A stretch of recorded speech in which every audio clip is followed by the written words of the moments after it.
Alrighty, so today we are going to be talking about the best aging Dokkan units. Yesterday we took a look at the worst aging units in Dokkan, characters that just unfortunately did not, end up aging the best, designed really well at the start, and then content just shifted in a way that, really rendered the character almost unrunnable. So today I want to look at the opposite side of that coin, a character who came out and who was dominant on release, and then you find yourself a year later, maybe 2 years later, maybe 3 years later, usually not 3 years later, but they end up still being relevant on the teams they are and good where they need to be. So that is what I want to take a look at today.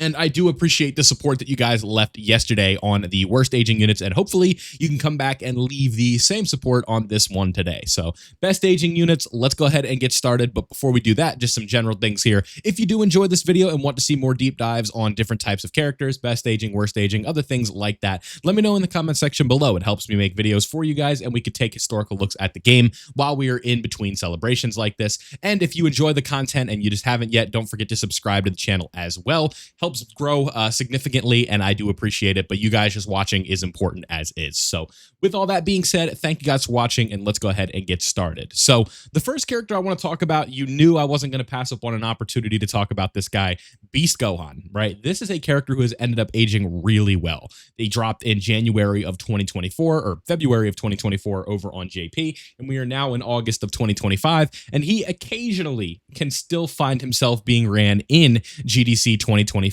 content. Stuff like the new Gohan fight and Kid Trunks fight that open with 11 million supers and have stuff like that, not really going to be where this guy gets his bread buttered. But in like stuff for the special battle, this guy's usable. If you have All in the Family and his taunt active, he can still very well be a usable unit for you. Is he going to be perfect? Absolutely not. Is he very good right now? Still, I would say pretty much yes. And what makes this character good? Well, I'm glad you asked. Lots of damage reduction, lots of guard, very nice support. The intro buff here of the damage reduction rate of 40 for the first 5 turns here. Then we have an additional 20% damage reduction rate of when your key is 24, which is very easy to get with this character. Then you have extra damage reduction right here after you get the attacks and all of that. So when you fully get him built up, he is going to have crazy damage reduction. So like slot 1, turn 1, the first hit of the battle isn't really going to be his best friend right now, but he still absolutely can be ran in most situations. So I think that you at least have to give him some love for that. And we'll just watch this intro, I guess, while I'm talking about it. But and this is also one of the better intro animations of the game. I really like this one. It's super simple, but I like it. But yeah, I think that this character is just poised to be in a situation where as long as we have short form content and you have a way to sort of work around his taunt and things like that, you could still make it work. But again, we are starting to see the tail end of this guy's well-aging sort of tenure, if you will, because of just how hard these enemies are starting to hit and stuff like that. And things do get very tricky when you are hitting for like 11 million, 12 million, whatever, turn 1. Characters are just not really built to deal with that these days if they're not dodging, or they're countering. So it's like really an interesting spot here, and that is why I have Beast Gohan on this list, because of the fact that he survived not only the 9th anniversary, he survived the worldwide download celebration of 2024. He survived Tanabata of 2024, right? He survived the 10th anniversary, and he's basically survived GDC 2025, except for a few small fights in there. So I'd say that is pretty indicative of a well-aging character. So Beast Gohan, you knew I was going to talk about him. Anytime I get a chance, I'm going to talk about this character. So that's the first one. Let's move on to the second one, who is going to be Orange Piccolo, or Power Awakening Piccolo. This was such an interesting release because of like multiple factors. We have the initial thing that he released alongside one of the most controversial units in the game, the physical Ultimate Gohan, because he did not have a playable version of Beast Gohan. You guys know we've talked about that on the channel a lot.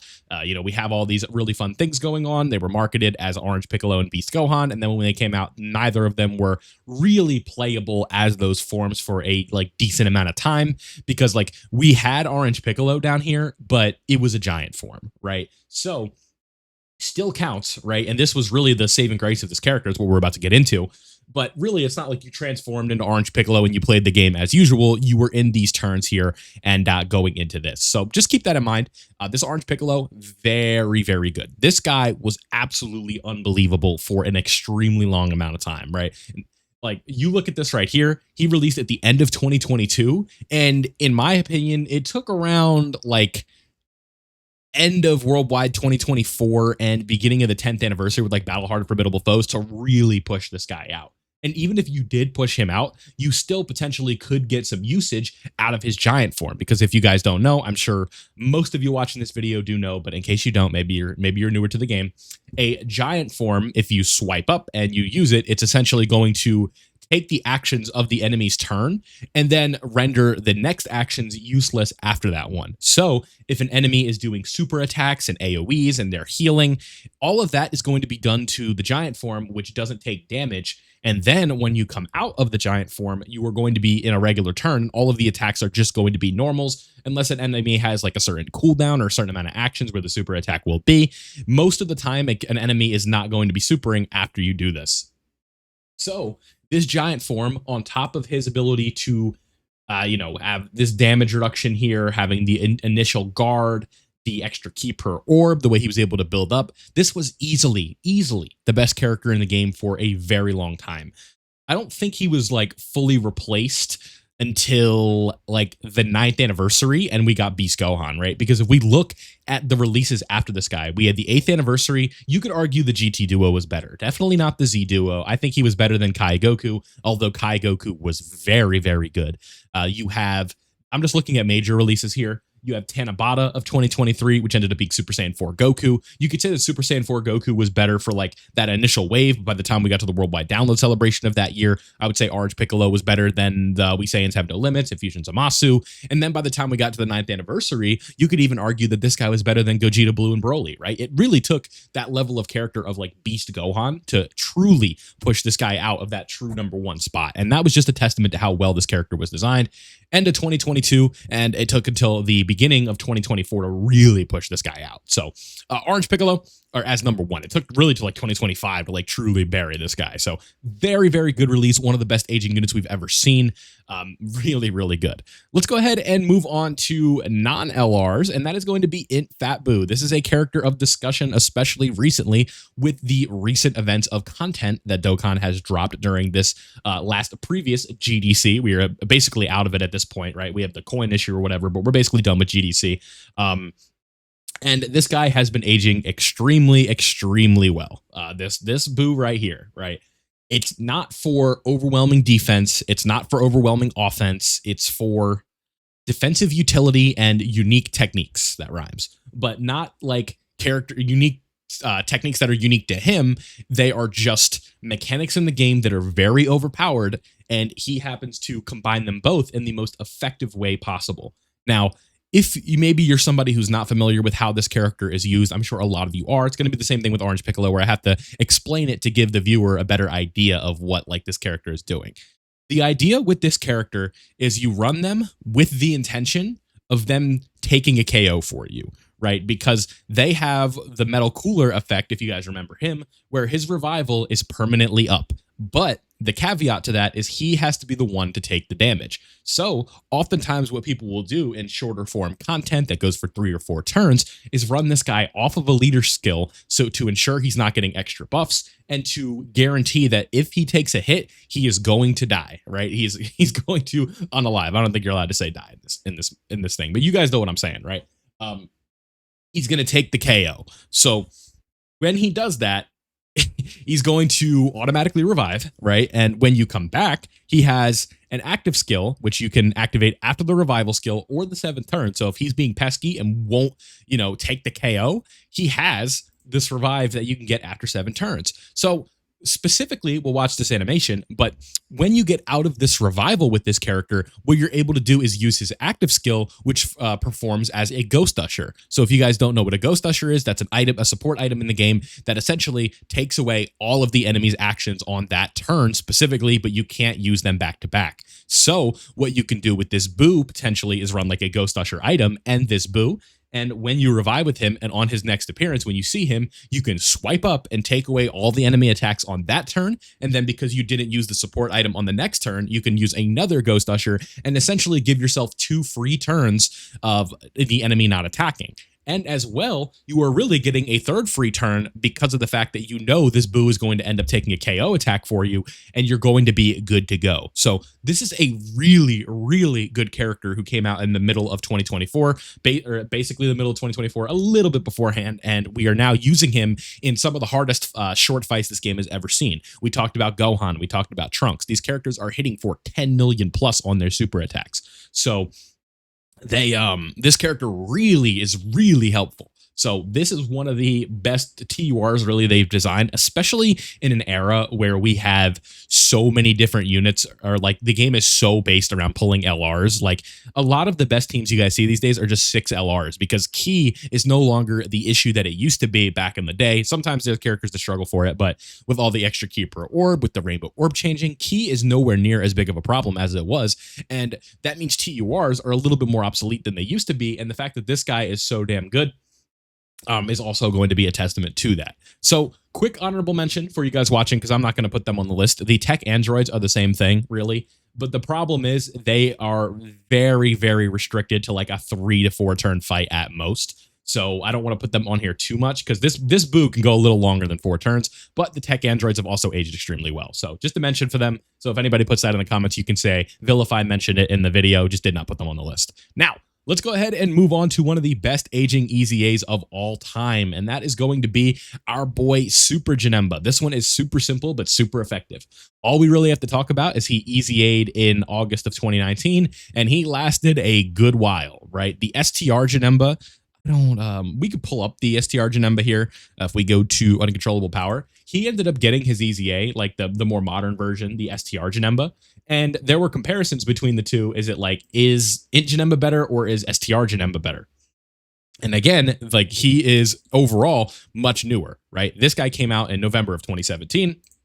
This guy came out in July of 2016. But when we look at the EZAs, 2021, 2019. So this EZA was essentially a little under 2 years later, and there was still there was still an argument about which one was better.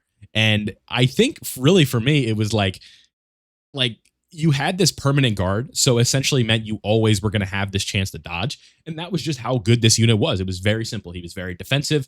Guard was extremely, extremely overpowered for a vast majority of this game's lifespan. Like if you were to poll players that have been playing the game from like, day one till now, you'd probably ask them like, what is the most iconic and like best defensive ability? You'd probably say it was guard for most of this game's lifespan, right? Because nowadays bosses are just hitting so hard that you need guard, and on top of that, you also need a lot of damage reduction. We're seeing that right now with Super Saiyan 4 Gogeta in specific, where he has guard and 50% damage reduction, and there are bosses that still tag him up with normals, which is crazy. So this EZA, just plain and simple, one of the better villain link characters, right? When you have big bad bosses, you have stuff like Fear and Faith, Metamorphosis, Brutal Beatdown. These are really good villain links, and he fit on a lot of good teams. Transformation Boost, you think about like the Cooler team, Crota Body and Mind with the Tech Janemba team. The same name update really helped this character out. Movie bosses, this guy fit in right at home like a glove, and he is definitely one of the best aging EZAs of all time. Because of dodge and guard, it's just incredible how well this guy ended up being. So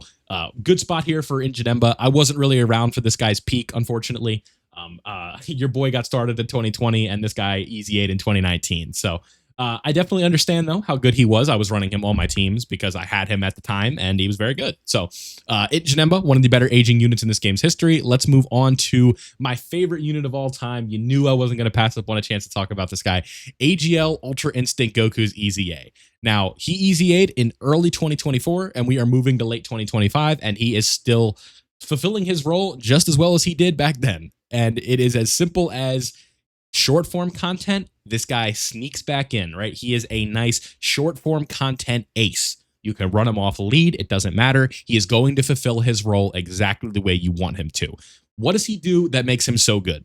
He has guaranteed dodging on the first attack right here, right? If you see evades enemy attack, that's really good because there's not a chance in there. That means it's a guarantee. But if it's not the first turn, you have a 77% chance right here. And then every time you evade an attack, you're going to get an additional 7%. So do the math, right? First dodge, now you have an 84% chance. Second dodge, now you're up to 91. Third dodge, now you're up to 98. Fourth dodge, you're already up to guaranteed. So 10 attacks in slot one, or slot one, turn three, you have this guy slot one, you run that risk. Sometimes the 91% doesn't proc, but a lot of the times it's going to work. And maybe on turn two, you take a lot of damage. Do you know what that means? This means his revival is active, right? Getting to under 77% HP in this meta is not hard. One normal that tags you a little bit, right? Like that's under 77% HP. So potentially, the beauty of this revival here in specific is you don't need it to be this UI Goku. So you can still float him off if you want, or put him in slot two, so that way on the next appearance, he's going to have that guaranteed dodging again. Or if you just want to float him off and set your rotations up so you don't have to potentially run the risk of this guy taking damage later on or anything like that, you could potentially save that turn for the third turn if you were to float him. So really, there's a billion different ways that you can run this character and make use of his kit that has made him age so well. When we go back to long form content, it's not going to be the same, but if you can make it over a year after your EZA and still be good in limited dosages, I still think that is a very good sign for how well you are aging as a character. And I don't want to it's like Beast Gohan, right? Any chance I get to talk about AGL UI Goku, I'm going to talk about him. So just keep that in mind, right? It's all in good fun. This is by far my favorite unit of all time. I don't think there's really anything that can change that. I think one thing that, and again, this is a big pipe dream, but if there was one character I think that could top this one specifically for me, would be a combination of this guy and Beast Gohan. I think if they were to ever do that, I think that would be like the one where I'm like, okay, this is my favorite character of all time, because Beast Gohan, I sort of like was everyone was glazing Beast Gohan, right? But when the 10th anniversary came around, I was still sticking up for Beast Gohan during the first part, where I was like, listen, y'all, or like during the second part where it was like, every form of content is short form content, and Beast Gohan is a really good slot one for these 10-year anniversary LRs. So right now I have him at 1C. He's not better. I just think he's on the same level, and people hated that. So that kind of grew my attachment to the character a little bit more, because we had been through a lot, if you will, right? Where it was like all my comments were like vilify glazing Beast Gohan button and stuff like that. So if they were to combine this guy with Beast Gohan, I think that would probably be my favorite unit in the game. But as it stands right now, AGL UI is forever my beloved, my favorite unit in the game. So I'm going to talk about him when I can. So let's go ahead and move on to maybe the most iconic TUR of all time. Can you guys guess it in the comments? I'll give you 5 seconds. 5, 4, 3, 2, 1. Tech Gohan. Specifically, base Tech Gohan. It is amazing how far kits have come along since 2020, right? This was the best TUR in the game in 2020, easily, right? And it was pretty simple. It was just this. It's not just this, but it really was just that defensively, and it was this, right? These two lines, greatly raises attack and defense and guards all attacks, was enough to be the best TUR. This guy is, I think, really the icon of stacking in Dokkan. Maybe not these days for modern players because of the Festival of Battles. It might be like Tech Vegito or Super Saiyan 4s or something like that. But to me, and I'm sure a lot of people watching, you think of stacking units, this is the first one that comes to mind. So you have this guard, you have this ability to greatly stack, you are able to put up some respectable offense, you have very respectable defense. This character was essentially immortal. And the strategy that people were running at the time was known, especially with this character and like long form events. You have to remember, this is 2020 we're talking about. We're still in the legendary Goku event. And eventually in 2021, we got the legendary Goku GT event. And then later on in that same year, we got the legendary Vegeta event. So this really was like the bar for an extremely long time, because it was really like the Vegeta event until around 2022 when we got the red zone, and then things started getting crazy, right? The red zone is really when this guy started to see a little bit of like holes in the armor, right? Cracks in the armor, whatever the saying is, right? But he was still extremely good for a very long time. The God event, he survived that, right? 2021 Worldwide Download Celebration, that was the Namek one, survived that. The 2020 Worldwide Download Celebration with Vegito and Super Buu, he survived that. Which is really funny because he came out right before a major turning point on JP. So I'm talking about the JP lifespan here. He did release right after the Worldwide Download Celebration of 2020 with like Vegito and stuff like that. So you were running like a Majin Buu Saga team with the Vegito lead, and then it was like, oh my god, Tech Gohan's coming out after, and you really wanted Tech Gohan for that team because he shared some very good links with the STR Goku and Vegeta. I don't even know if he's going to be in the top 25 here. Maybe he is. No, he's not. So I'm going to say they share some pretty important links, and they actually ended up being a really good character. So One downside to this unit was you didn't want to transform into Ultimate Gohan, especially back then, right? In the EZA, they made there a little bit more incentive to transform with this Ultimate Gohan, but definitely not back in the day. So with this Tech Gohan right here, he was the face of stacking, the face of defense. And again, what people would do is they would run a hybrid Saiyans team with Gohan's 130% lead and just run stacking characters. So what this would look like was Tech Ultimate Gohan, AGL Kid Gohan from the Garlic Jr. Saga or whatever, AGL LR Gohan from the Cell games, that worldwide download celebration unit, also a pretty well aging unit. Didn't make this list, but very good. We have those three, and then we had a Super Saiyan Teen Gohan from the, I think it's like before the Cell games. He's in like a white jacket. Maybe we'd be able to pull this up quick enough, but he was also a defensive stacking character. I don't know how far back I'd have to go to find this character, but he was a stacker, and he was very good. The problem with him was he was a UR. Right? He wasn't a TUR. He was just like a regular UR World Tournament character. Where the hell are you? Yeah, right here. So Super Saiyan Gohan Youth, right?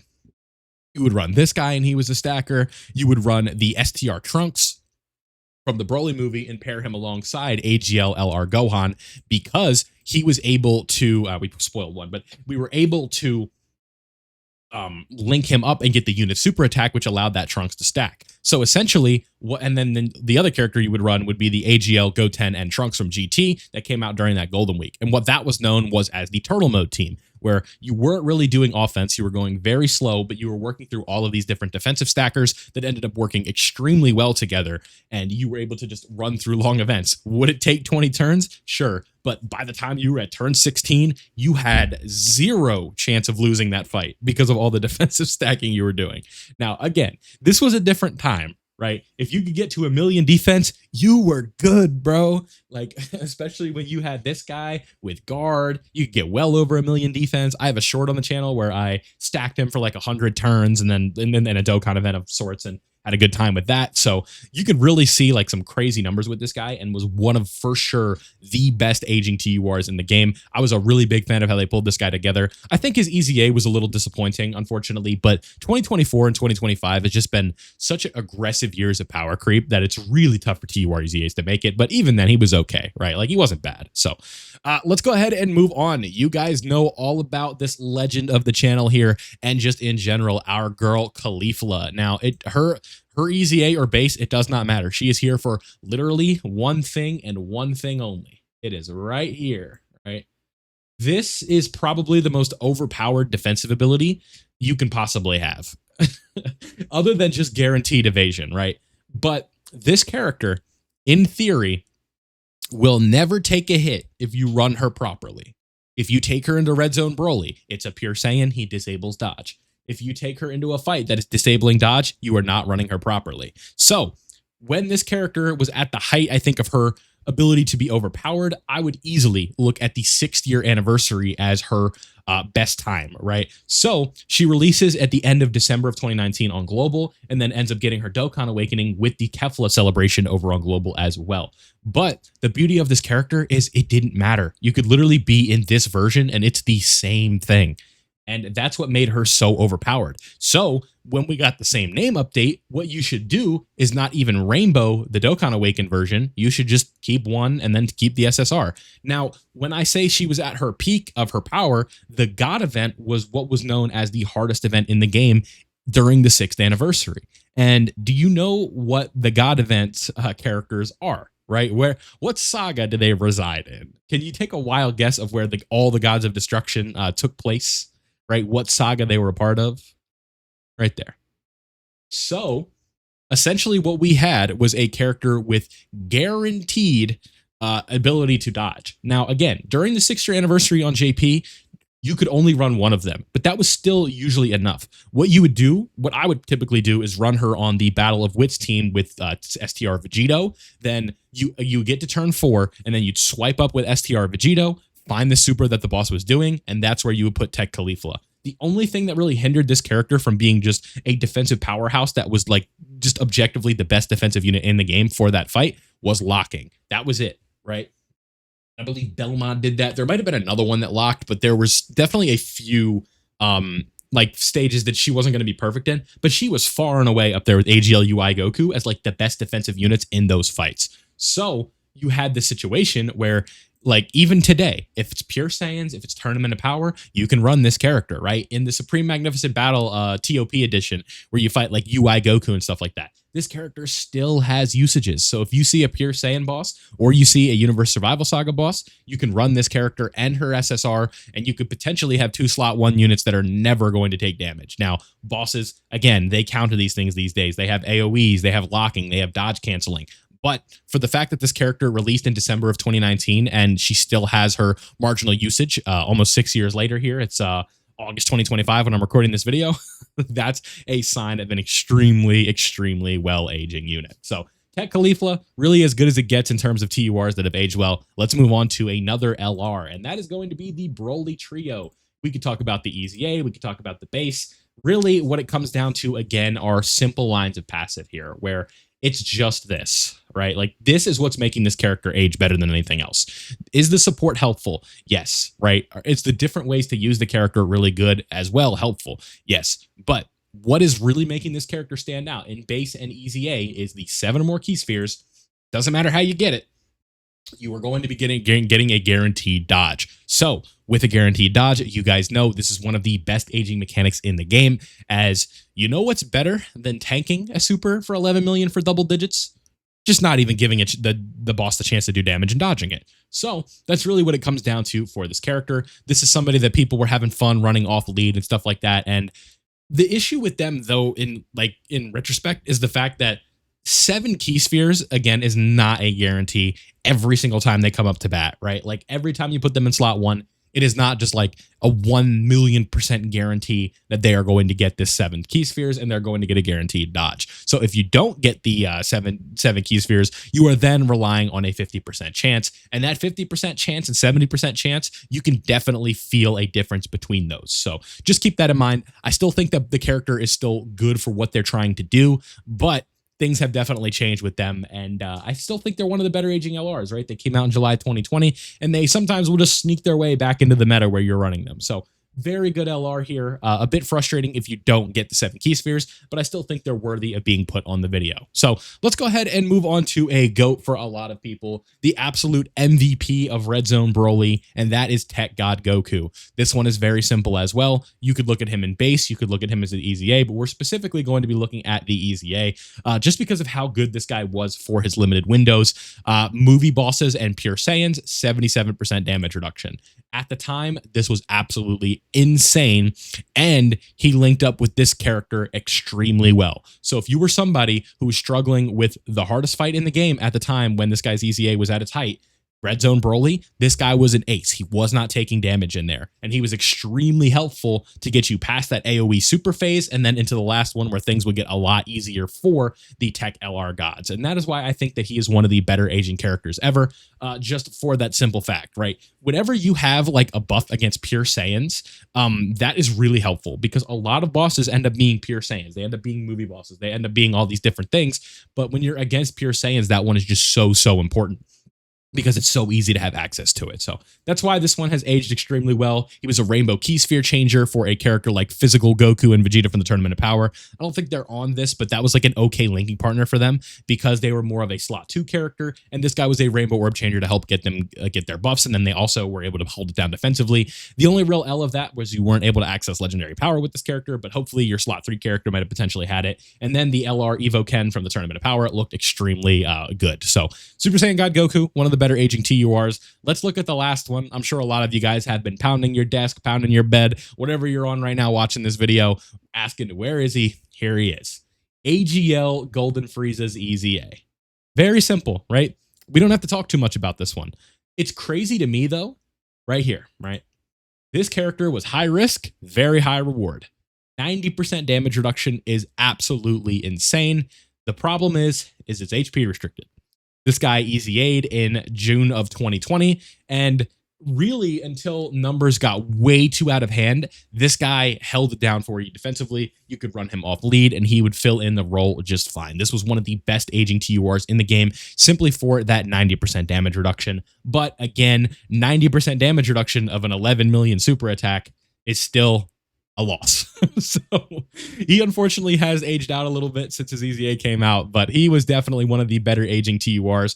It's tough to really argue with 90% damage reduction. Is it extremely overpowered? Somebody like STR Super Saiyan 3 Vegeta could also be on this list with the 80% damage reduction that he had for 10 turns. He would probably make it, but I think his Super EZA kind of soured me a little bit, so I'm being a bit petty. But that is it for the list today of the best aging units in Dokkan. There's always going to be room for more, and you can let me know in the comment section below. I always appreciate hearing what you guys have to say, and these videos are really fun to make to sort of look back in history, refresh my memory, and give me more things to talk about. So I hope you guys did enjoy this one. I will leave you with one of my favorite super attacks in the game here, with the super attack for Ultra Instinct Goku. And again, I do appreciate everybody making it out for this video. And if you did enjoy, don't forget to leave a like before you go. It greatly helps spread the video, and subscribing if you are new also helps. It shows YouTube that you are enjoying the videos, and I would greatly appreciate it. So if that all sounds good to you, I appreciate your time. Thank you all for watching. Leave a like if you enjoyed, subscribe if you are new,